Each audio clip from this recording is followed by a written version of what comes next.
Welcome friends, M Singh foundation YouTube channel पे आप लोगों का स्वागत है। आज मैं बिहार एसआई मेंस जो 29 नवंबर 2020 को प्रस्तावित है उसके सारे कैंडिडेट से मुखातिब होने के लिए उपस्थित हुआ हूं। आज कोई इधर उधर की बातें नहीं, कोई हेवी बातें नहीं, कोई टेक्निकल बातें नहीं, सिर्फ कुछ फॉर्मल बातें हैं जो आपसे शेयर करनी है। दोस्तों, 29 नवंबर 2020 एक ऐसा दिन जिसका इंतजार आप सारे स्टूडेंट कई दिनों से कर रहे थे, इनफैक्ट कई वर्षों से कर रहे थे, क्योंकि लगभग अब 1.5 वर्ष से ऊपर का समय बीत गया है इस एग्जामिनेशन के फाइनल स्टेज तक पहुंचते पहुंचते। तो अब जिसका इंतजार आपको वर्षों से था, वो घड़ी वो दिन आपको बस कुछ चंद कदमों की दूरी पर आपका इंतजार कर रही है। ऐसे में आपका जो तैयारी है, अभी तक आपने जितना किया है उसमें क्या कहीं कोई कमी रह गई है, और अगले 2 4 5 दिन आपको किस तरह से बिहेव करने हैं, ना सिर्फ अपने तैयारी को लेकर बल्कि आपके लाइफ स्टाइल को लेकर भी, उन सारी चीज़ों को यहाँ पे हम लोग डिस्कस करने वाले हैं। सबसे महत्वपूर्ण बात, एक ही काम अगले बाकी बचे दिन में आपको करना है, और वो है आपको रिवीजन, और कुछ नहीं। कोई भी नया एक्सपेरिमेंट, कोई भी नया बुक आपको नहीं पढ़ना है। अच्छा, कभी आपने ये सोचा है बार बार क्यों सारे एक्सपर्ट ये बोलते हैं कि एग्जामिनेशन से चंद दिन पहले कोई भी नया काम आप ना करो पढ़ाई के दृष्टिकोण से? इसका 2 रीजन है। पहला, यदि आप कुछ भी नया पढ़ते हो तो वो आपके दिमाग में एडजस्ट नहीं करता है। नया चीज़ को जब तक बार बार हम उसको रिपीट करते अभ्यास, वही वाला दिमाग का भी कुछ ट्रेंड है, ठीक है ना। जब तक उसको बार बार नहीं डालोगे तब तक वो वहाँ पे एडजस्ट नहीं करता है। तो नया आप जैसे ही पढ़ोगे वो आपको कन्फ्यूज कर देगा। अब ऐसे में आपका जो बेसिक है, जो आपका पुराना चीज़ है, वहाँ पर भी आप कन्फ्यूजन क्रिएट हो जाएगा, और नतीजा ये होगा कि आप गलत मार दोगे। और दूसरा, यदि आप रिवीजन करते हो तो इसका ये मतलब है कि आपके जितने भी बेसिक्स हैं वो ताज़ा आपके दिमाग में फिर से रिवाइज हो जाते हैं, क्लियर हो जाते हैं, और जैसे ही एग्जामिनेशन में वो क्वेश्चन या उसके आसपास के क्वेश्चंस आते हैं तो आप उसको ईजी वे में टिक करके निकल जाते हैं। तो इसका मतलब ये होता है कि आप जो ईजी क्वेश्चंस होते हैं, जो बेसिक्स क्वेश्चन होते हैं, उसको आप गलत नहीं करते हैं। और सफलता का मूल मंत्र किसी भी एग्जामिनेशन का यही है कि आप किसी भी एग्जामिनेशन में इजी क्वेश्चंस को गलत नहीं करते हैं। कभी कभी ऐसा होता है कि आप कंफ्यूज कर गलत कर देते हैं, और कंफ्यूजन का रीजन ये होता है कि आपका रिवीजन कम होता है, ठीक है ना। इसीलिए बार बार बोला जाता है कि आप रिवीजन कीजिए, एग्जाम से पहले आपने जितना कुछ पढ़ा है उसको रिवीजन कीजिए, नया कुछ मत पढ़िए। तो जैसे ही आपका जो बेसिक है, ये ईजी क्वेश्चंस होल्ड हो जाता है, स्टे हो जाता है एग्जामिनेशन में, आप उसको इजी वे में करके निकल जाते हैं, तो फिर आपके सफलता के चांसेस बिल्कुल कंफर्म हो जाते हैं। क्योंकि आपने बेसिक्स को बचा लिया, इजी क्वेश्चंस को बचा लिया, तो हार्ड वाले क्वेश्चन तो सबके लिए हार्ड होंगे ना। वहाँ पे आपने पढ़ाई के एक्सपीरियंस के आधार पे और इन चीज़ों के आधार पे आप उसको सॉल्व कर लीजिएगा।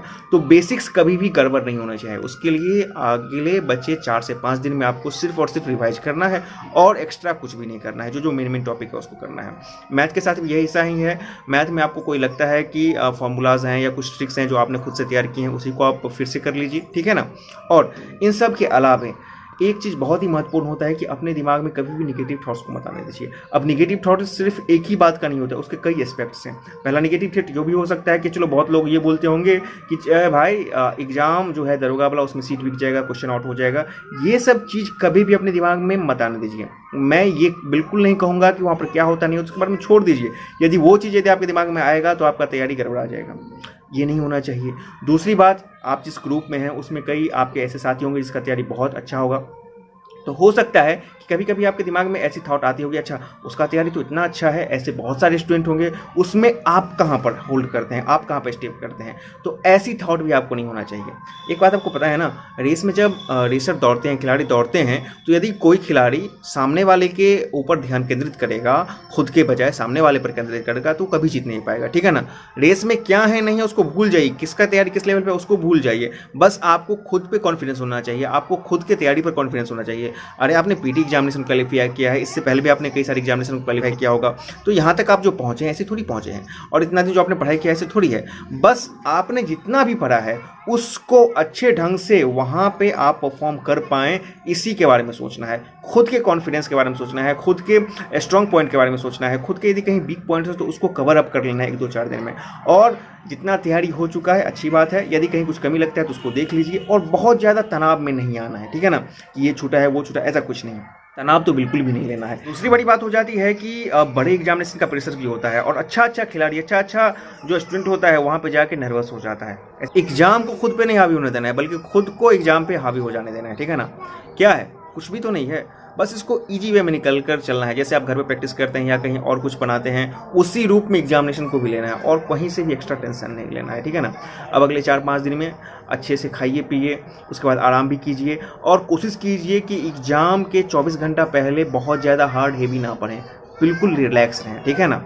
और सेंटर्स पर समय से पहुंच जाएं। ठंड का मौसम रहेगा, 8 बजे तक आपको 8:30 बजे तक रिपोर्टिंग करना है, तो इन चीज़ों का भी आपको ध्यान रखना है। 29 को जाना है, पेपर देना है और सफल होना है, और सफलता आप लोगों को निश्चित मिलेगी, ऐसा मेरा मानना है। तो आज की वीडियो में इतना ही। मस्त रहिए, अच्छे से रहिए, रिवीजन कीजिए और जाके एग्जामिनेशन लिखिए। कोई इस उम्मीद के साथ छोड़े जाते हैं कि जब अगली बार आपसे मुलाकात होगी तो आप लोग कमेंट बॉक्स में लिखेंगे कि सर मेरा एग्जामिनेशन बहुत अच्छा गया है और सफलता के चांसेस काफ़ी अच्छे हैं। तो आज की वीडियो में इतना ही। वीडियो देखने के लिए बहुत बहुत धन्यवाद। सब्सक्राइब करें हमारे चैनल एम सिंह फाउंडेशन को और बेल आइकन को प्रेस करने के बाद नोटिफिकेशन को ऑन कर लें कॉम्पिटिटिव एग्जाम की तैयारी एवं संबंधित सभी जानकारी सबसे पहले पाने के लिए।